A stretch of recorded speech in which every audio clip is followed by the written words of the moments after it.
summary of The Art of Seduction by Robert Greene, B.A., is about to begin. Enjoy. Key point 1. Okay, you like them. What's next? Almost everyone has felt that flutter in their stomachs when they finally realized, oh no, I think I like them. Hey, congratulations, love is in the air. Soon enough, the nagging questions creep in. What's next? Do they like me back? At these crucial moments, your confidence might suddenly waver, and that might spark worry about acting awkwardly or saying something they won't like.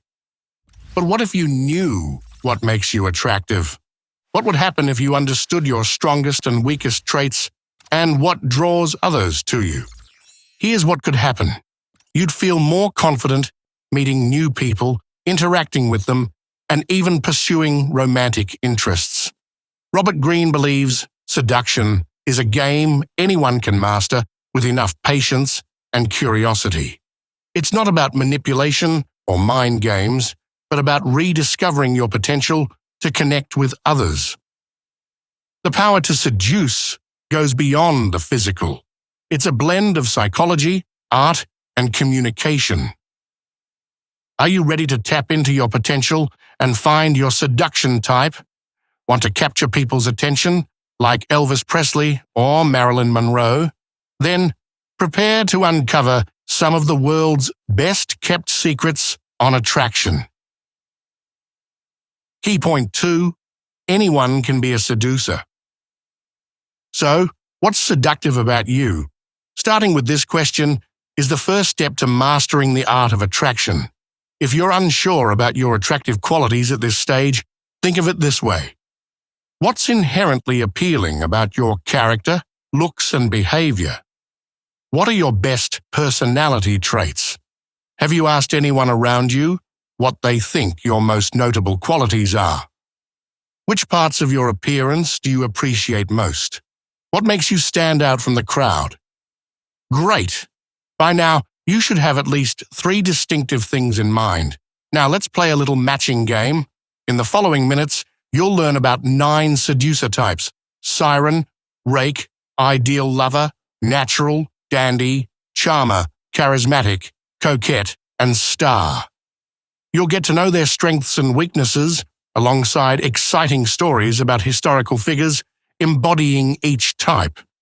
Even if some types only specify female or male examples, remember that the power of seduction is equally available to everyone. So here's the deal. As you learn about each type, do a little try-on session in your mind by applying the advice to yourself. Ask yourself, does this sound like me? Which seducer type is the closest to my natural qualities?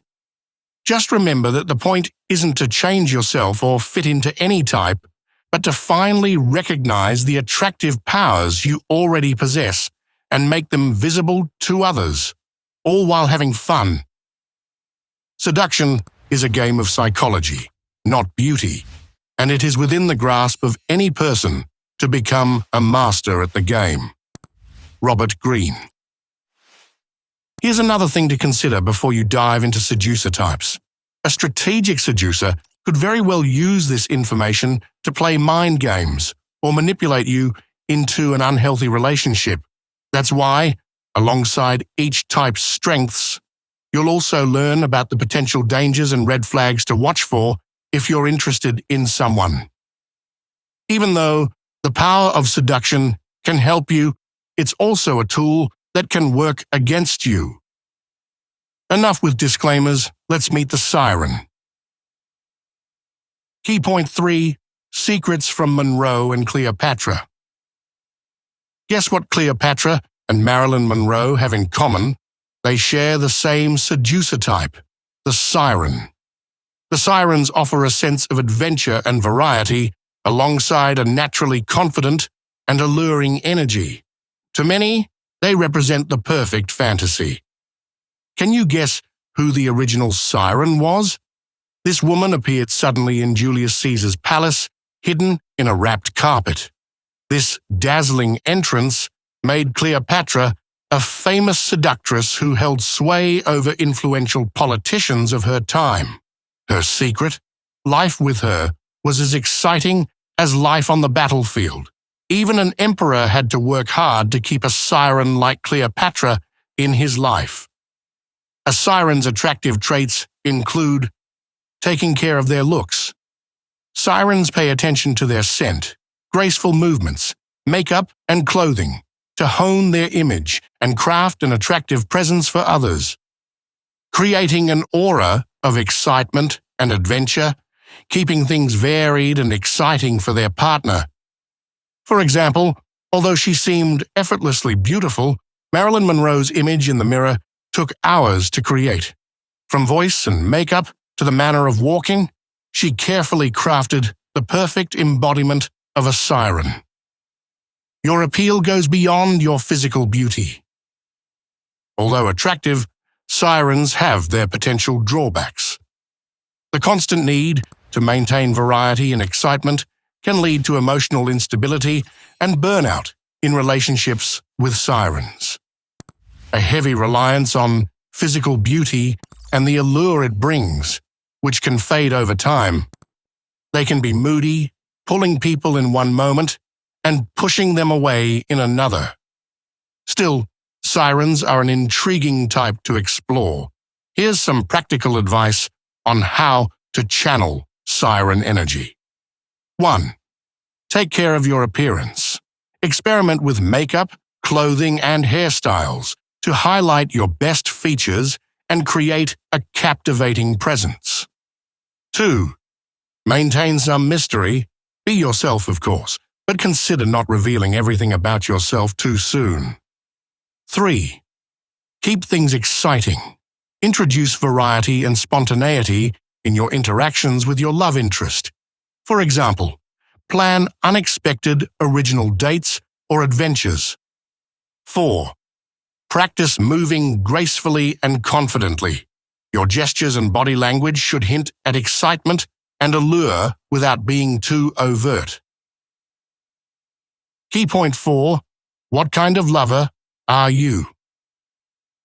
If the next type were an element, it would be fire. Rakes give their partners the thrill that people yearn for in life. Rakes are witty and excellent speakers who can flatter others with their words, making others laugh with their sarcasm. Romantic maximalists. They immerse themselves fully in relationships, creating an immediate and profound connection. Relentless pursuers who go after what they want, making others feel uniquely desired. Yet, be cautious. The perfect moments they create can blur reality, as seen with Picasso, who made each of his mistresses believe she was the one. So look out for their dangerous sides. They foster unstable emotional environments, making lasting relationships challenging. The focus on flattery and intense desire can initially attract, but later prove manipulative. Often, this type may treat love interests as conquests rather than partners. If you have rake-like traits, focus on genuine witty conversation and heartfelt compliments. Engage your love interest with humor and sincerity, ensuring your flattery highlights their true qualities. Now, who hasn't heard of Casanova? Maybe you might even think he was a rake. Patient, polite, and generous, Casanova represents the ideal lover type. His method was unique. He carefully studied anyone who piqued his interest. Ideal lovers are 1. Skilled at giving you exactly what you need. Good conversation, cheerful company, or peaceful solitude. 2. Attentive and empathetic people who carefully observe your needs and encourage you to become your best self. 3. Masters of subtle seduction, so you hardly notice their wooing. Yet, being an ideal lover can be exhausting. Constantly meeting others' expectations can drain you emotionally. Partners may also develop unrealistic expectations, leading to disappointment when they realize you're human. Relationships with an ideal lover can lack authenticity, as they might rely on an idealized persona rather than the actual individual. Still, there are many things to learn from an ideal lover. 1. Pay close attention to your partner's likes, dislikes, and needs. Show genuine interest in understanding them deeply. 2. Plan thoughtful dates and gestures that cater to your partner's unique tastes and interests. 3. Make your partner feel valued and admired for who they are. Key point 5. Natural seducers. Who are they? Now let's meet the upcoming 2 types. While each sex can possess any seducer type, one seamlessly blends both. The dandy. Dandies balance masculine and feminine traits, creating an intriguing and unique allure for others. As a result, people of all genders may find themselves mirrored in these seducers. Lou Andrea Salome was an excellent example of a dandy. She captivated some of the 20th century's greatest creators, from philosopher Nietzsche to poet Rainer Maria Rilke. Intelligent and independent, she refused to commit to any of them. This mix of masculine energy and flirtatious femininity was fresh and attractive in its day. To embrace your inner dandy, consider 1. Being a hedonist. Enjoy life beyond societal gender roles. Feel free to live by your own rules. 2. Embracing your unique differences. Stand out from societal norms and expectations by letting your individuality shine. People often seek fresh energy through romance, craving the childlike wonder most typically lost growing up. Moving on to another captivating type, have you heard of natural seducers? Naturals offer spontaneity. They provide a welcome breath of fresh air from adult schedules and responsibilities. Fearlessness. Naturals dare others to step out of their comfort zones. Lightheartedness. They don't take things seriously and give the people around them a fresh outlook. They also preserve their impulsive and curious nature. Openness. While many become hardened and bitter with age, natural seducers retain an open heart and ability to trust others. Effortlessness.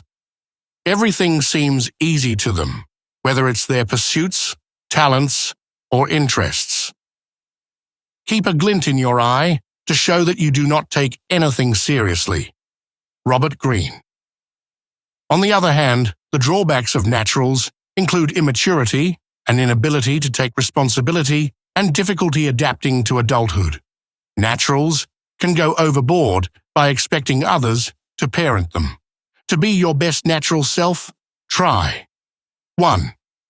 Tapping into your free, innocent, childlike spirit. 2. Maintaining a sense of humor in your relationships. Be open and curious about your love interest. 3. Planning playful, light-hearted activities for dates. Charlie Chaplin was a natural. He integrated naivety into his roles and remained young at heart. Chaplin helped moviegoers see the world through children's eyes and forget the troubles of adult life. As a true natural, he offered a seductive illusion of a simpler, more joyful reality. Key point 6. A gift from God. They really have that charisma. Everyone has heard of this quality, but what does it mean? Let's look back at the early days of religion to understand it better. Most religions were started and led by a charismatic, someone who could influence many people and inspire them to follow. Charisma was their extraordinary quality, a blessing from God who chose them to express a vision. Charismatics are exceptionally confident and smooth with others.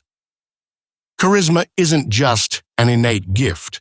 It's also a quality you can develop. If you want to awaken the charismatic in you, focus and exercise these qualities. Eloquence.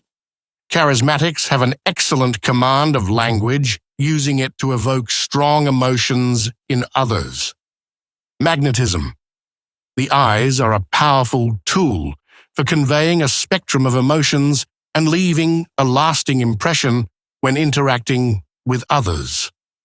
Mystery. Embrace your contradictions. Charismatics often have an intriguing inner conflict that draws others in. Commitment. Be dedicated to your personal beliefs and values. This conviction is attractive to others. Theatricality. Understand the effect you want to have on people and act on it. Like skilled performers, charismatics are unafraid to take center stage.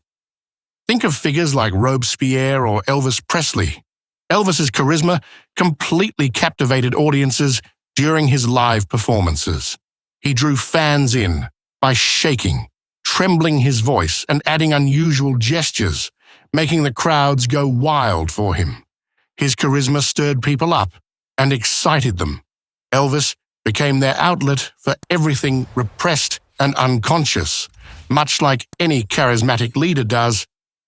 But beware, charismatics can also feed off others' energy and attention and potentially become energy vampires over time. Another seduction method you may be familiar with is charm. Former US President Barack Obama is a good example.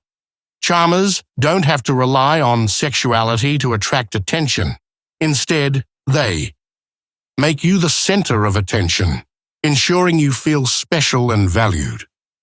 Listen to your concerns and empathize without being judgmental. Attempt to be helpful and willing to improve your life when they are around. While charmers can be a source of enjoyment and comfort, they sometimes struggle with a hidden savior complex. Constantly being of service can eventually drain them, leading to unhealthy relationship dynamics or neglecting their own needs. To maintain healthy charmer energy, show genuine interest and compassion to others without losing yourself in them.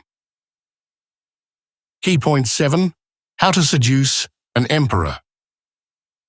Finally, coquettes and stars round out the list of seducers. Be on the lookout, as coquettes are arguably one of the most dangerous types of all. But why is that? They intrigue and make you pursue them with their hot-cold behavior. At first, they withdraw. Shortly after, they shower you with attention. Self-sufficient and unpredictable, coquettes are adept at inciting jealousy. At the same time, they possess a healthy level of self-love and confidence, making others want to win their favor. In his time, even the great Emperor Napoleon fell for a coquette. When Josephine entered the room in her queen-like manner, men gathered around her like moths to a flame, and Napoleon felt honored when Josephine noticed him. When he thought he had her, she would become distant or unavailable. The next day, she would send a letter full of passion and longing to see him. After becoming his wife, Josephine still occupied Napoleon's thoughts, even when he was away on political missions. Although this type has its complexities, if you want to embrace a coquette's energy positively, consider how self-sufficient they are. They genuinely value themselves, focusing on their interests and passions in relationships. Now meet the cold, yet attractive stars, a creation of modern cinema. This type is best represented by the movie star Marlene Dietrich. But what defines a star, and why are they so captivating? They are vague and dreamlike. They maintain a sense of detachment from everything, which creates an ethereal aura. All eyes follow stars when they enter the room. Their immense, captivating presence draws everyone to them. They possess an air of mystery around them, sparking others' desire to know more. Stars are the epitome of mystery, which also has its threats. Stars give people space to project whatever they want. Often, people may gravitate to the fantasy that stars create instead of their true selves, leading to shallow relationships. They leave their partners hungry for more. As they never fully reveal themselves, it feels like there's a distance they cannot bridge to create intimacy. To emulate star energy, wear clothing that makes you feel confident and stand out. Be selective about what you share. It will help you avoid entering relationships before genuinely knowing someone. Did you know? The last word Napoleon reportedly said before dying was Josephine, a testament to the power of a coquette. Key point 8. It's time to stop doing this. Now that you've explored the 9 seducer types, it's time to examine the anti-seducer. Specifically, what traits could make this individual appear unattractive to others, possibly pushing them away? Seduction balances self-confidence with a genuine interest in others. Anti-seducers are the opposite of all that draws people in. They're insecure, completely self-absorbed, and unable to pay attention to details or connect with others. Additionally, anti-seducers don't even notice they can sometimes be too much, talking excessively and annoying others with their attention or presence. And most importantly, these types can be dangerous to date and build relationships with. They're the red flags that might attract you initially, only to manipulate you later. It's best to listen to those alarm bells ringing and disengage for your emotional safety before you're in too deep. Luckily, anti-seducers come in various unique types that you can study and recognize quickly. Here's how to identify them. The suffocator. As you can guess from the name, this type overwhelms you with their love and attention, even if they hardly know you. At first, it might seem alluring, but they're just filling a void inside themselves. The reactor. These are overly sensitive people. Anything can upset their fragile egos, and this leaves you to bear the brunt of their reactions. The moralizer. This type is the opposite of naturals, lacking childlike or light-hearted qualities. They act as all-knowing adults, judging and criticizing others and treating them as projects that can be changed and improved. The tightwad. If someone behaves cheaply with you, that's a red flag. It's not about money, but their rigid and constrained character. The brute. This type is only concerned with their own pleasure. They couldn't care less about yours. Their impatience is extremely anti-seductive. Each of these types is painful in its own way. Beware, as some of their better traits might even woo you at first. For example, you might mistake the reactor's sensitivity for emotional intelligence, or the moralizer's strong morals as a sign of reliability. Ultimately, take your time. Pay attention to the signs and trust your instincts. If you ever feel unsafe or undervalued by your love interest, take a step back and reassess whether this is the person you see your future with. Conclusion. Everyone possesses a unique allure, an innate power of attraction waiting just beneath the surface. To unearth yours, reflect on what makes you captivating. Do you have the charisma of Elvis? Or perhaps you're attentive like Casanova, the ideal lover. Now that you know all 9 types, you can use them to amplify your best qualities. This self-awareness not only enhances your appeal, but also helps you connect with others and build the relationships you desire. Try this. List the characteristics you share with each type. See which type coincides the most with you. If you admire another type, jot down practical tips to emulate their energy. Think of celebrities you admire and analyze what draws you to them. Select 3 small seductive things and brainstorm how to recreate and implement them into your persona authentically. Summary complete. Please take a moment to rate it so we can help you grow in the best way possible.